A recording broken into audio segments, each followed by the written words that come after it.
This past week, Democrat activists attacked a worship service of a evangelical church in Seattle, bloodying the faces of teenagers, children, elderly, hospitalizing some. Even police officers were hospitalized by these violent criminals. And the Democrats who run Seattle, the mayor and the city council, came out in support of the violent criminals. I'm going to give you all the details and the political ramifications, but this is not just a political story, this is a spiritual story, so we're going to explore that as well. But before I get started, it reminds me of Isaiah. He says, "Woe to those who call evil good and good evil." This is so reminiscent of years ago when our Catholic hero brother, David Dalden, went undercover in Planned Parenthood and caught them talking about illegally selling body parts. And the one doctor saying this is how she's going to get a Lamborghini, jokingly. Breaking the law, like blatantly breaking the law. They're not allowed to sell the body parts that they have. So instead of the Attorney General of California back then prosecuting Planned Parenthood, the Attorney General at the time was Kamala Harris. She prosecuted David Dalden, threw him in jail, and then a left-wing activist judge put a restraining order on, or a gag order where he couldn't show these videos because these videos were blatant. They were caught dead to rights in these videos. You actually seen living babies dying in these videos, and they're like, yeah, we like to send them fresh. This was ghoulish. This was horrible. These people should have went to jail for life, but the liberals attacked the man exposing it. This is the same way. These Christians, and I'm not going to give the name of the church because I don't want these lunatics, other lunatics to harass these people. These Christians were in a park showing Christian love. It was a day of prayer and worship, and they were giving free groceries to the people in the community that needed them. They were giving free bikes to poor kids, and they were giving free haircuts. When Antifa, if you're not familiar with Antifa, it's just like the violent arm of the Democrat Party. It used to be the KKK. If you're familiar with history, after slavery was outlawed, the Democrats started the KKK. So they always have these violent groups. Antifa stands for anti-fascist, but just like everything on the left, the issue is never the issue. The issue isn't fascism. These people are fascists. Just like Black Lives Matter, the issue was never about Black lives. And you can see on their website, when right from the get-go, I pointed this out, on their website, they said their goal was to create a Marxist country in America and to totally eliminate the nuclear family. They didn't want it to be normal to have a husband and a wife and children. They hated straight people, and all the leaders were gay. And just like every socialist, every fascist, every communist, the leaders took in millions from naive liberals and bought mansions and cars, and there's like $80 million unaccounted for, and they didn't help any Black lives. All they did was violently riot. So getting back to Antifa, same situation. These Antifa guys come, and you have people praising the Lord, giving out free food, and they're punching them in the face, bloody in their noses. They have water balloons filled with urine. These people are disgusting. They're throwing their urine. So imagine the time it took. They had hundreds of balloons. These people stood around and peed in balloons.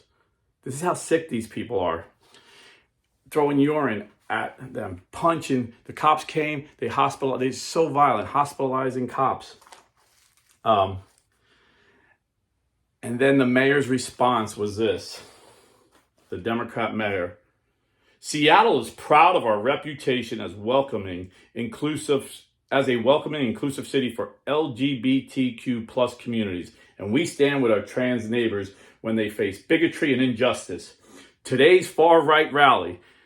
So these were peaceful Christians, a diverse crowd of old people, young people, Black people, white people, Hispanic, Asian. This was a very diverse crowd. You can see the videos. worshiping the Lord, like literally just praising God, was held for this and we stand with our trans neighbors when they face bigotry and injustice, the statement read. Today's far-right rally was held there for this very reason, to provoke a reaction by promoting beliefs that are inherently opposed to our city's values in the heart of Seattle's most prominent LGBTQ plus neighborhood. So he's blaming the Christians. And then in a later statement, he puts out that the only reason they did this near City Hall is because I was biracial. The issue is never the issue. They'll use race, they'll use gender, whatever it is, to justify their violent, anti-free speech, anti-religion beliefs. Because this is all of this is the issue. They hate free speech and they hate religion. And our founding fathers knew this would be a threat. So that's why our First Amendment gives us the right to free speech and the right to freedom of religion. And the left hates it. So what did this have to do with them? Well, everybody was giving testimony. There were some people giving testimonies how God delivered them from drug abuse, how God delivered them from alcoholism, how God restored them after being an abused child. Like, these were teenagers giving testimonies. And some of them gave testimonies how they were confused and thought they were transgender and their life was ruined by transitioning, and God saved them and brought them back to who they were.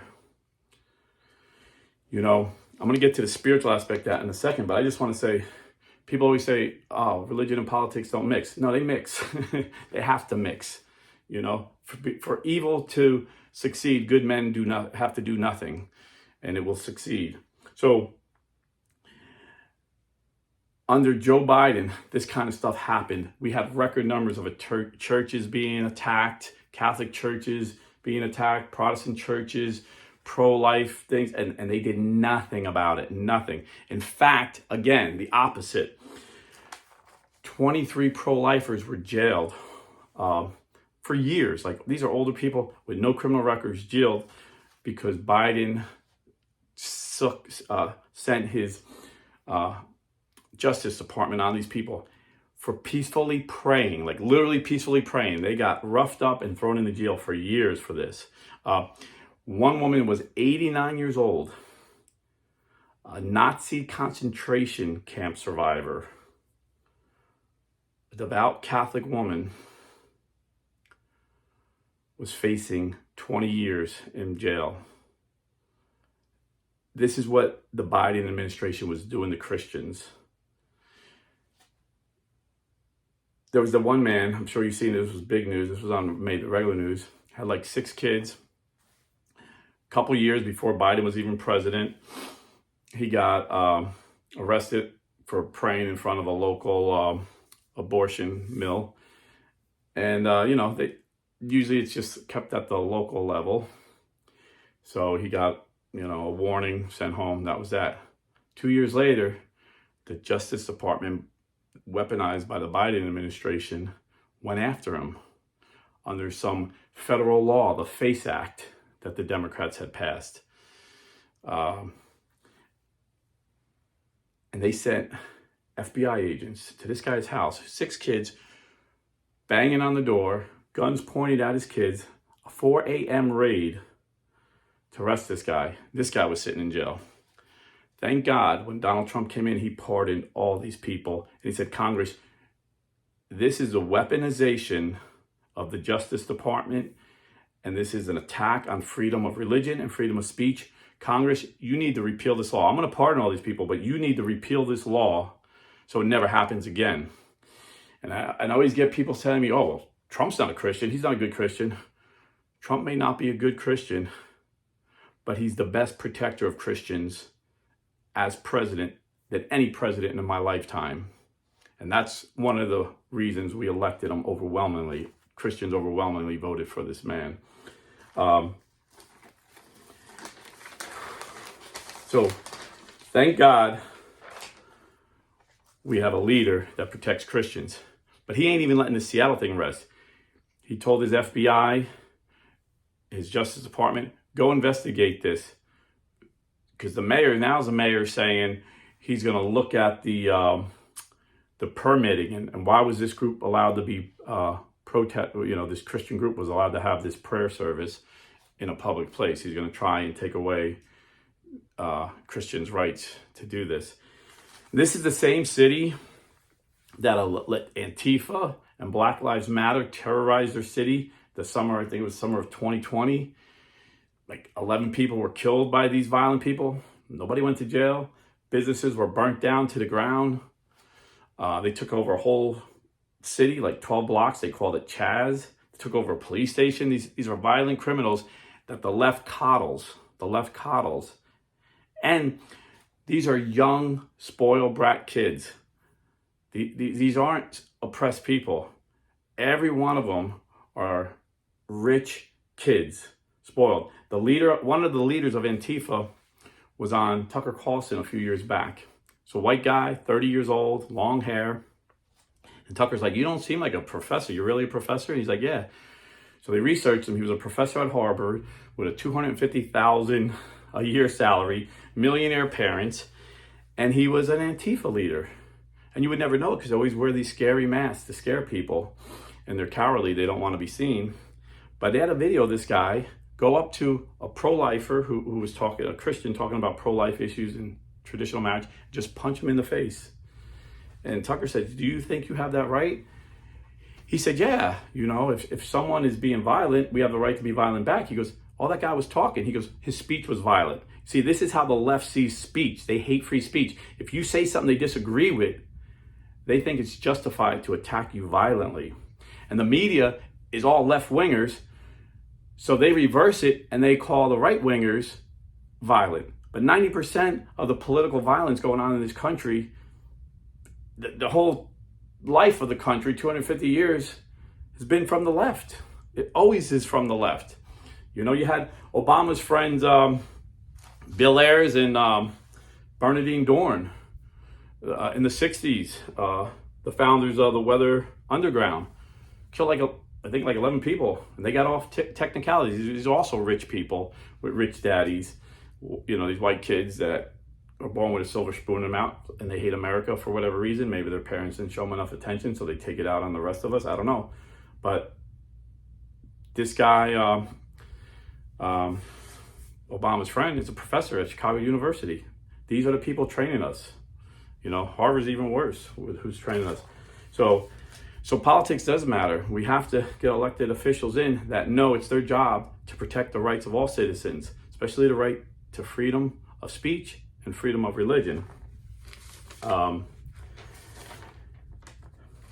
Again, these Christians' primary reason for being out there was to praise the Lord and to help the community by giving free groceries, free bike rides, and free haircuts. And a couple of parents were saying when their kids were getting their haircuts, these men were performing lewd sexual acts on each other right in front of them in public. And when one of them was confronted, they pulled a knife out on a teenager. They were going to stab a teenager. These people are sick, violent people. And I worked at Disney when I first came down here, like a part-time gig, waiting tables, great money. Believe it or not, it's like the best kept secret, money-wise.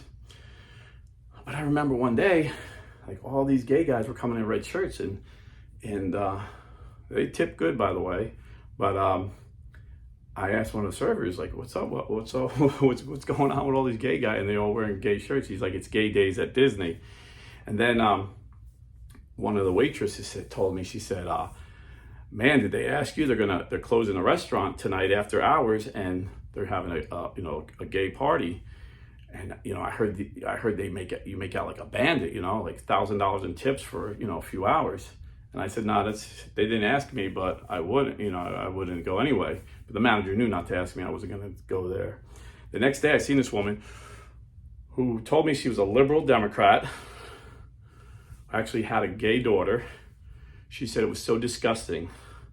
These men were actually having sex in the restaurant. They were just like animals. This is a liberal Democrat telling me they were like animals. This is the behavior. We try and say, "Oh, this is normal. Just a choice."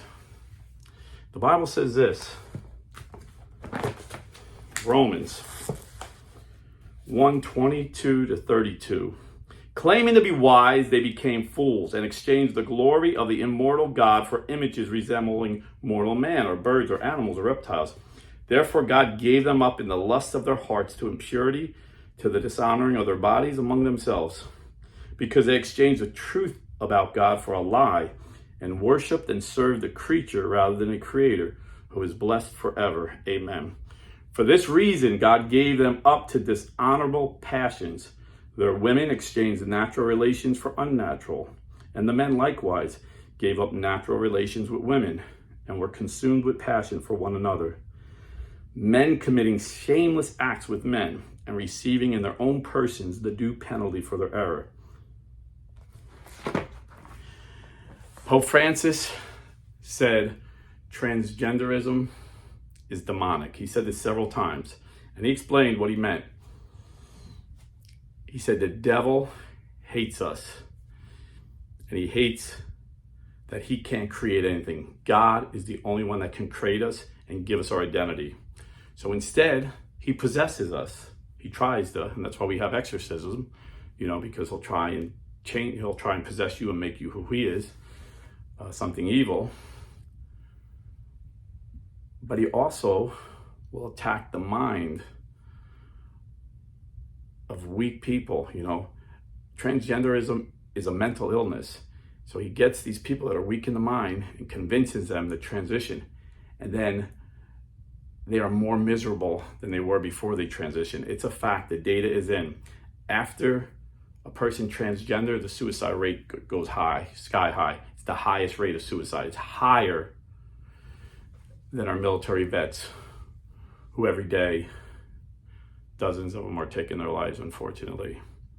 This is a lie from the devil. So this is demonic. So St. Paul said, we wrestle not against flesh and blood. We need to win this through prayer and fasting. These are powerful demons that are attacking our youth. And the devil responds with hatred. We need to respond with love. And that's what I see from this Christian pastor. I see nothing but love. I see nothing but love at that worship service. And the devil hated it. So he convinced all these spoiled, entitled kids, all these rich kids that have a grievance, that maybe hate their parents for whatever reason, and hate America, to attack them. They just couldn't stand the light that was being shined in that dreadful city of darkness. They couldn't stand it. And they attacked them. One of the saints was asked, what's better? What would you do if you were in a rowboat and there was a hole in the boat and the boat started sinking? Would you row or would you pray? And he said, I would do both. So faith without works is dead, according to the book of James. So we have to work to get elected officials that respect our religious freedoms, but we also have to pray, and we have to love our enemies. Father Blake Britton, who I had on the show, is back for the summer, and he said something very powerful the other day in daily mass. I was able to go on Memorial Day. He says he was in his high school, and he left the high school unnamed. He said they had like a all-inclusive poster saying, love your neighbor as yourself. This is Christianity. And then there was something similar in Buddhism. There was something similar in Hinduism. There was something similar in Islam, basically saying all religions are the same. And he said, that's not true. That's not true. Jesus gave us, that was an Old Testament command, love your neighbor as yourself. Jesus gave us a new command. Love each other as I have loved you. That's a lot different. That's a lot different, because sometimes we don't love ourselves. Sometimes we don't take care of ourselves like we should. But Jesus always loves us. Jesus always takes care of us. Jesus always looks out for our best. And Jesus was willing to die for us. So we need to pray. We can't do this in our own strength. We need to pray for the grace of God. We need to live a sacramental life, to walk in the Spirit and have the grace of God, to love our enemies the way Christ loved us. God bless and stay Catholic.